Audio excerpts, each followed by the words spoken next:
வணக்கம். இன்னைக்கு நாம ஒரு ம், ஒரு தனிப்பட்ட அனுபவ குறிப்ப பத்தி கொஞ்சம் ஆழமா பார்க்கலாம். ஆமா. இது காம அனுபவங்கள் ஒரு டாக்டருடன் அப்படிங்கிற தலைப்புல அமைஞ்சிருக்கு. சரி, ஒரு எழுத்தாளர். அவருக்கு டெலகிராம் மூலமா ஒரு அனுபவம் கிடைச்சிருக்கு. அதத்தான் அவர் பகிர்ந்திருக்கார் இல்லையா?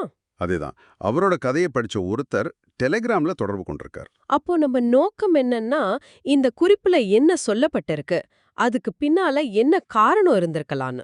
ஆதாரத்துல என்ன இருக்கோ அதை வச்சு மட்டும் புரிஞ்சுக்க முயற்சி பண்றது. சரிதானே? சரி, ஆரம்பமே ஒரு ம், ஒரு வித்தியாசமான கோரிக்கையோட தொடங்குது. ஆமா. ஒருத்தர் தம் மனைவியோட அந்தரங்க முடிய நீக்க அதுக்கு உதவி கேட்கிறார். அதுவும் டெலிகிராம்ல. ஆமா, எழுத்தாளரும் அதுக்கு சம்மதிக்கிறார். தேவையான கருவிகள் இருக்குன்னு சொல்றார். ஆனா பாருங்க, ஃபோன் நம்பர் கூட கொடுக்கல. டெலிகிராம் ஐடி மட்டும்தான். நம்பிக்கை வந்ததும் தர்றேன்னு சொல்லியிருக்காரு. அந்த ஆரம்ப கட்டத்துல ஒரு ஒரு எச்சரிக்கை உணர்வு இருந்திருக்கு. நிச்சயமா. எழுத்தாளரும் இதை ஏத்துக்கிட்டு நாகர்கோயில்ல இருந்து தேக்கடிக்கு போறார். அந்த பயணத்துல கூட ஒரு சின்ன பதட்டம் இருந்ததா சொல்றார். கையில காண்டம் இருந்ததால. ஆமா. போலீஸ் செக்கிங் பத்தி ம், அங்க உள்ளூர் ஆள் ஒருத்தர் உதவினதாவும் சொல்லியிருக்கார். தேக்கடி அந்த சூழலே நல்லா விவரிச்சிருக்கார். குளிர், காடு மாதிரி, அழகான வீடு. ஆமா. அரண்மனை மாதிரி வீடுன்னு சொல்றாரு. தங்கறதுக்கு ரூம் எல்லாம் ரெடியா இருந்திருக்கு. எல்லாம் திட்டமிட்ட மாதிரி நடந்தாலும் அங்கதான் பெரிய சர்ப்ரைஸ். ஆமா. அந்த தம்பதிய பார்க்கும்போது அவங்க எதிர்பார்த்த வயசே இல்ல. 37, 45 வயசு இருக்கும்னு நினைச்சா 25, 27 வயசு தான். ஆமா. கல்யாணம் ஆனமே 3 மாசம்தான் ஆகுது.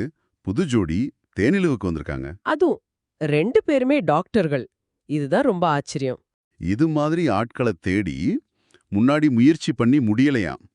இவரோட அந்த நம்பகத்தன்மை பார்த்து தான் இவரை கூப்பிட்டாங்களாம். ஓ, அப்படியா?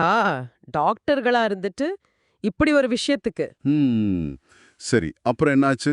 அப்புறம் ஆரம்பத்துல கேட்ட மாதிரியே மனைவியோட விருப்பப்படி அந்தரங்க முடிகளை நீக்குறாரு. ஆமா, ட்ரிம்மர், ஷேவிங் செட் எல்லாம் வச்சு இதய வடிவத்துல டிசைன் செஞ்சதாகவும் குறிப்பில் இருக்கு. மனைவி சாமாளிங்கிற வார்த்தையை பயன்படுத்த விரும்புனாங்கன்னு சொல்லியிருக்கார். அது அவங்க தனிப்பட்ட விருப்பமா இருக்கலாம். ம், அதுக்கப்புறம் அந்த உற்சாக பானம் கொடுத்ததா? ஆமா. அதை கொடுத்துட்டு அப்புறம் 3 பேரும் பாலியல் நடவடிக்கைகள்ல ஈடுபட்டதா விவரிச்சிருக்கார். ஆரம்பத்துல காண்டம் யூஸ் பண்ணிருக்காங்க. ஆமா, ஆரம்பத்துல. ஆனா அதுக்கப்புறம் தான் அந்த முக்கியமான திருப்பம் வருது. உண்மையான காரணம் அது அப்புறமா தான் தெரிய வருது. ஆமா. மனைவி சொல்றாங்க, கணவருக்கு ஒரு பிரச்சனை இருக்கு. அதனால குழந்தை வேணும்னு, அதுக்கு இவரோட உதவி தேவைன்னு. அதுவும் காண்டம் இல்லாம உள்ளே விந்தோ வெளியேற்ற சொல்றாங்க. இதுதான் உண்மையான நோக்கம்னு சொல்றாங்க. இது ரொம்ப ரொம்ப சிக்கலான ஒரு நிலைமை இல்லையா? ஆமா, அவங்க டாக்டர்களுங்கிறதால இதெல்லாம் சமாளிக்க முடியும்னு மனைவி சொல்றாங்க. கணவருக்கும் இது தெரியும் சொல்றாங்க.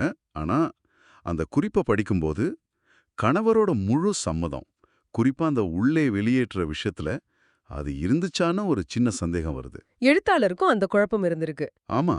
இருந்தாலும் அவர் சம்மதிக்கிறார். அதுக்கப்புறம் 2 நாள் ரொம்ப தீவிரமான உறவு தொடர்ந்ததா சொல்றார். இது வெறும் உடல் தேவைங்கிறத தாண்டி ஒரு குறிப்பிட்ட நோக்கத்துக்காக நடந்திருக்கு. ஆமா. அடுத்த நாள் ட்ரெக்கிங், போட்டிங், போட்டோ எடுக்கிறதுன்னு போயிருக்காங்க. அன்னைக்கு ராத்திரியும் மறுபடியும் உறவு. அப்புறம் எழுத்தாளர் கிளம்பிட்டார். ஒரு டெலிகிராம் மெசேஜ்ல ஆரம்பிச்சது இவ்ளோ தீவிரமான அனுபவமா மாறியிருக்கு. கடைசியா 3 மாசம் கழிச்சு. ஆமா. மனைவி கர்ப்பமா இருக்கிறதா தகவல் வருது. அதுவும் அப்பப்போ மாறிட்டே இருக்கிற டெலிகிராம் ஐடி மூலமா அந்த தொடர்பு அப்படியே தொடருது. ஆக நீங்க கொடுத்த இந்த குறிப்பை வச்சு பார்க்கும்போது ஒரு அசாதாரணமான கோரிக்கை, சிக்கலான நோக்கங்கள், இதுல நம்பிக்கை, சம்மதம் பத்தின நிறைய கேள்விகள் வருது. இது ஒரு தனிநபரோட அனுபவம் தான், அவரோட பார்வை. சரி, இந்த அலசலை இத்தோட முடிச்சுக்கலாம். உங்களுக்காக ஒரு கேள்வி. சொல்லுங்க. இந்த குறிப்புல சொல்லப்பட்ட விஷயங்களை மட்டும் வச்சு பார்க்கும்போது மனுஷ உறவுகளுக்குள்ள இருக்கிற ஆசைகள், தேவைகள், அதுக்காக எடுக்கிற முடிவுகள், இதுக்கெல்லாம் எல்லைகள் இருக்கா?